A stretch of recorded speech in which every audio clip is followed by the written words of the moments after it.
ನಮಸ್ಕಾರ ಸ್ನೇಹಿತರೆ. ಕೋಚ್ ಆಗುವ ಮುನ್ನ ಬಿಸಿಸಿಐನ ಮುಂದೆ 3 ದೊಡ್ಡ ಷರತ್ತುಗಳನ್ನು ಇಟ್ಟರು ಗೌತಮ್ ಗಂಭೀರ್. ಇದನ್ನ ಕೇಳಿ ನಡುಗಲು ಶುರು ಮಾಡಿದ ಇಡೀ ಟೀಂ ಇಂಡಿಯಾ. ಸಂಕಟಕ್ಕೆ ಸಿಲುಕಿದ ರೋಹಿತ್ ಮತ್ತು ಕೊಹ್ಲಿ. ಹಾಗಾದ್ರೆ ಸುದ್ದಿಯ ಸಂಪೂರ್ಣ ಮಾಹಿತಿ ಏನು? ಅಷ್ಟಕ್ಕೂ ಟೀಂ ಇಂಡಿಯಾದ ಕೋಚ್ ಆಗುವ ಮುನ್ನ ಗೌತಮ್ ಗಂಭೀರ್ ಬಿಸಿಸಿ ಮುಂದೆ ಇಟ್ಟಿರುವ ಆ 3 ದೊಡ್ಡ ಷರತ್ತುಗಳಾದರೂ ಯಾವುವು?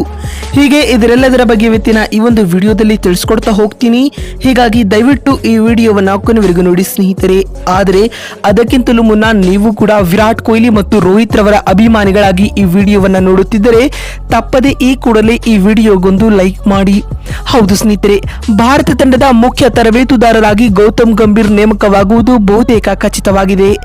IPL 2024ರಲ್ಲಿ ಕಲ್ಕತ್ತಾ ನೈಟ್ ರೈಡರ್ಸ್ ತಂಡವು ಚಾಂಪಿಯನ್ ಪಟ್ಟಕ್ಕೇರಿದ ಬೆನ್ನಲ್ಲೇ ಗೌತಮ್ ಗಂಭೀರ್ ಅವರನ್ನ ಮುಖ್ಯ ಕೋಚ್ ಆಗಿ ನೇಮಕ ಮಾಡಲಾಗಿದೆ ಎಂದು IPL ನ ಮಾಲೀಕರೊಬ್ಬರು ಖಚಿತಪಡಿಸಿದ್ದಾರೆ ಎಂದು ವರದಿಯಾಗಿದೆ ಸ್ನೇಹಿತರೆ. ಇದರೊಂದಿಗೆ ರಾಹುಲ್ ದ್ರಾವಿಡ್ ರವರ ಉತ್ತರಾಧಿಕಾರಿಯಾಗಿ ಗೌತಮ್ ಗಂಭೀರ್ ಕಾಣಿಸಿಕೊಳ್ಳುವುದು ಖಚಿತವಾದಂತಾಗಿದೆ. ಅಲ್ಲದೆ IPL ನ ಫೈನಲ್ ಪಂದ್ಯದ ಬಳಿಕ ಜೈಶಾ ಹಾಗೂ ಗೌತಮ್ ಗಂಭೀರ್ ಮಾತುಕತೆ ನಡೆಸುತ್ತಿರುವ ಫೋಟೋಗಳು ಸದ್ಯ ಸೋಷಿಯಲ್ ಮೀಡಿಯಾದಲ್ಲಿ ಸಖತ್ ವೈರಲ್ ಕೂಡ ಆಗ್ತಾ ಇವೆ. ಇದರ ಬೆನ್ನಲ್ಲೇ ಗೌತಮ್ ಗಂಭೀರ್ ಅವರು ಟೀಂ ಇಂಡಿಯಾದ ಕೋಚ್ ಆಗಲಿದ್ದಾರೆ ಎಂಬ ಸುದ್ದಿಗಳು ಕೂಡ ಹರಿದಾಡಿವೆ. ಸದ್ಯಕ್ಕೆ ಟೀಂ ಇಂಡಿಯಾವು T20 ವಿಶ್ವಕಪ್ ನಲ್ಲಿ ಬ್ಯುಸಿ ಆಗಿದೆ. ಭಾರತ ತಂಡದ ಕೋಚ್ ಆಗಿ ನಮ್ಮ ಕನ್ನಡಿಗ ರಾಹುಲ್ ದ್ರಾವಿಡ್ ರವರು ಮುನ್ನಡೆಯುತ್ತಿದ್ದಾರೆ. ಆದರೆ ವಿಶ್ವಕಪ್ ಮುಗಿದ ಬಳಿಕ ರಾಹುಲ್ ದ್ರಾವಿಡ್ ರವರು ಕೋಚ್ ಹುದ್ದೆಯಿಂದ ಕೆಳಗಿಳಿಯುತ್ತಾರೆ. ಇದಾದ ನಂತರ ಗೌತಮ್ ಗಂಭೀರ್ ಅವರು ಟೀಂ ಇಂಡಿಯಾದ ಕೋಚ್ ಆಗುವ ಸಾಧ್ಯತೆಗಳು ದಟ್ಟವಾಗಿವೆ. ಆದರೆ ಇದೀಗ ಇದರ ನಡುವೆಯೂ ಕೋಚ್ ಆಗುವ ಮುನ್ನವೇ ಗೌತಮ್ ಗಂಭೀರ್ ರವರು ಬಿಸಿಸಿಐನ ಮುಂದೆ 3 ದೊಡ್ಡ ಷರತ್ತುಗಳನ್ನ ಇಟ್ಟಿದ್ದಾರೆ. ಮೊದಲನೇ ಷರತ್ತು ಇಟ್ಟಿರುವ ಗೌತಮ್ ಗಂಭೀರ್ ರವರು ತಂಡ ಪೂರ್ತಿ ನನ್ನ ಕಂಟ್ರೋಲ್ ನಲ್ಲಿ ಇರಬೇಕು ಎಂದು ಹೇಳಿದ್ದಾರೆ.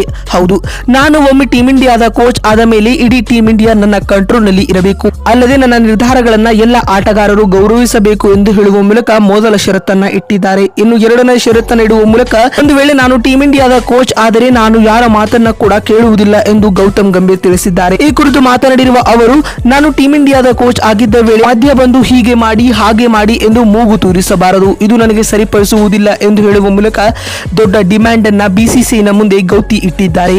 ಇನ್ನು ಮೂರನೇ ಷರತ್ತನ್ನ ಇಟ್ಟಿರುವ ಅವರು, ಫಾರ್ಮ್ ನಲ್ಲಿರುವ ಆಟಗಾರರು ಮಾತ್ರ ಪ್ಲೇಯಿಂಗ್ ಲೆವೆಲ್ ನಲ್ಲಿ ಇರಬೇಕು ಎಂದು ಹೇಳಿದ್ದಾರೆ. ಮುಖ್ಯವಾಗಿ ಟೀಂ ಇಂಡಿಯಾದಿಂದ ಹಿರಿಯ ಆಟಗಾರರಿಗೆ ಗೌತಿ ಕೋಕ್ ನೀಡುವುದು ಸ್ಪಷ್ಟವಾಗಿದೆ ಸ್ನೇಹಿತರೆ. ಇದರಿಂದ ಕೊಹ್ಲಿ ಮತ್ತು ರೋಹಿತ್ ಸಂಕಟಕ್ಕೆ ಸಿಲುಕುವುದು ಖಂಡಿತ. ನೋಡಿದ್ರಲ್ಲ ಸ್ನೇಹಿತರೆ, ಟೀಂ ಇಂಡಿಯಾದ ಕೋಚ್ ಆಗುವ ಮುನ್ನ ಗೌತಮ್ ಗಂಭೀರ್ ಬಿಸಿಸಿಐನ ಮುಂದೆ ಇಟ್ಟಿರುವ 3 ದೊಡ್ಡ ಷರತ್ತುಗಳು ಯಾವುವು ಅಂತ ತಿಳಿಸಿಕೊಡುವ ನಮ್ಮ ಈ ಪ್ರಯತ್ನ ಭಾಗಶಃ ನಿಮಗೆ ಇಷ್ಟವಾಗಿದ್ದಲ್ಲಿ ತಪ್ಪದೆ ಈ ಕೂಡಲೇ ಈ ವಿಡಿಯೋಗೊಂದು ಲೈಕ್ ಮಾಡಿ. ವಿಡಿಯೋವನ್ನ ಇಲ್ಲಿವರೆಗೂ ನೋಡಿದ್ದಕ್ಕಾಗಿ ಧನ್ಯವಾದಗಳು.